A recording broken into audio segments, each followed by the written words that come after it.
এক জঙ্গলের পাশে একটি ছেলে তার ভেড়া চড়াতো।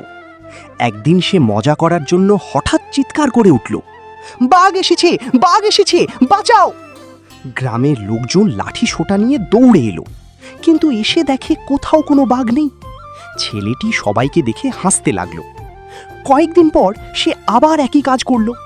আবারও গ্রামের মানুষ সব কাজ ফেলে তাকে বাঁচাতে এলো, কিন্তু এবারও কোনো বাঘ ছিল না। লোকজন খুব বিরক্ত হলো এবং বুঝে গেল ছেলেটি মিথ্যা বলছে। তারপর একদিন সত্যি একটি বাঘ বা নেকড়ে এসে ভেড়াগুলোর উপর আক্রমণ করলো। ছেলেটি ভয়ে চিৎকার করতে লাগলো, বাঁচাও, বাঘ এসেছে, সত্যি বাঘ এসেছে!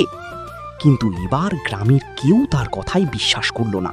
সবাই ভাবলো সে আগের মতো আবার মজা করছে। ফলে বাঘ অনেক ভেড়া খেয়ে ফেলল, আর ছেলেটিও বড় বিপদে পড়ে গেল। শিক্ষা: যে মানুষ বারবার মিথ্যা বলে, একসময় সে সত্য বললেও কেউ তাকে বিশ্বাস করে না। নতুন নতুন কুরআন ও হাদিসের ঘটনা বা আলোচনা পেতে আমাদের দ্বীন ভাইবস চ্যানেলটি সাবস্ক্রাইব করুন।